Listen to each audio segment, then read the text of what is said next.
Okay folks, we're going to fire up the A10 today, the old 56 BSA. We've got a sunny day, a balmy 29 degrees here in southern Indiana. But due to popular demand, we're going to fire this thing up on a stone cold start, ice cold. Been in the barn. Let's try our luck at it.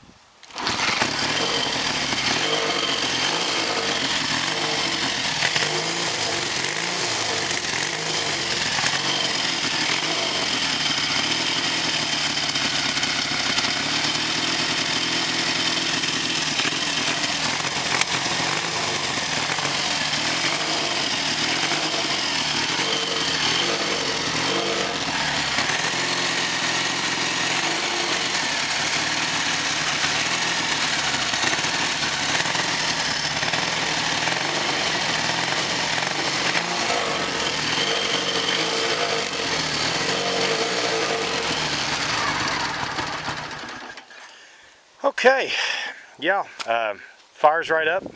It likes to walk a little bit, as you can see.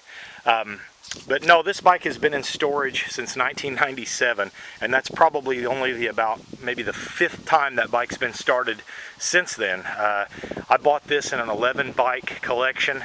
I've sold off all the other bikes, and I've kept all the Triumphs that were in the collection for myself. Sold off a couple of Nortons, a couple of Triumphs, one other BSA other than this one, but it was a Thunderbolt 650, not a pre-unit. But as you can see, this is a 56 A10 per unit. It's got the stock Lucas mag. The points were a little glazy, so I just kind of filed them off to get it to where it would pop off real good and start real easy.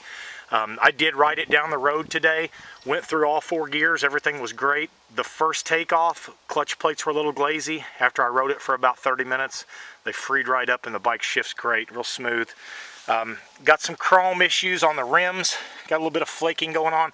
Some of it will clean up, some of it won't. Got a little bit of wiggle there. I don't know if you can pick it up or not, but there's a little bit of play in that wheel bearing on the rear wheel. Might want to address that in the future. It's got some aftermarket looking torpedo mufflers, but they sound real good. The shock shoulders have got some freckles of rust. Got the stock ironing board seat that's real pliable. The foam feels real good. It's not real brittle. Gas tank's real pretty. Oil tank, same way. I did drain all the oil out of it that was in it. All the fluids were drained before it was put into storage, but I went ahead and finished draining out what little bit of sediment was in it. Refilled it with some fresh motor oil, so getting things limbered up again. You might want to throw a good set of plugs in it. I had a couple of plugs that look pretty good down there that I put in it that are the proper plug heat range, but you know, you might want to buy some new ones. Inside the tank, nice and clean. It's all lined.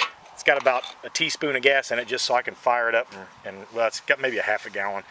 The kill switch does work. The high-low beam switch does work. Got a chronometric speedometer, tachometer. Not sure if it works or not. Got some rust on the sliders here. It's got a Bates headlight on a Bates bracket. It's got a little bit of pitting and stuff going on with the chrome rim on the front as well.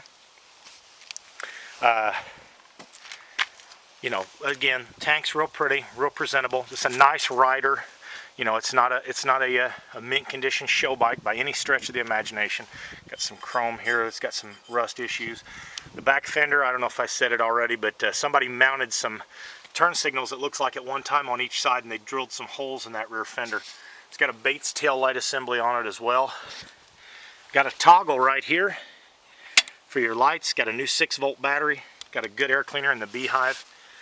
Got a good tail light. If I can hit there's the brake light. It's only got the foot brake light.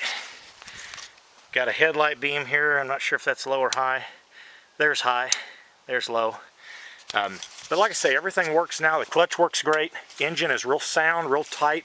It's got a lot of power. The bike pulls real hard. Brakes good. You know, but it's still, we're still not out of the woods yet. I mean, it's going to probably need, you know, a proper cleaning and polishing. You know, you can take it from here and do what you want with it. But as far as just a nice, good-looking rider per unit BSA, I think this bike could be a lot of fun. I just have too many in my collection at the moment, and I need to sell off as many as I can to pay for the other ones that I've got. So anyway, if you have any interest or any questions, feel free to call me anytime, just like always. Bike doesn't smoke. I really think that motor and trans, everything's real good and sound on it. I did kind of file down the numbers on the frame for you and took pictures. I was told that this was a numbers matching bike, but obviously the numbers back then don't properly match, but the serial numbers on the frame do coincide with these numbers as far as the year of the bike, so nothing's been altered in that respect. The HC, I was told, indicates the high compression, and judging by the compression this engine has, I'm going to have to agree with them. This thing is a knee breaker. But anyway, you know, it helps that it starts on the first or second kick. So thanks for watching. If you have any questions, feel free to contact me. Thanks a lot.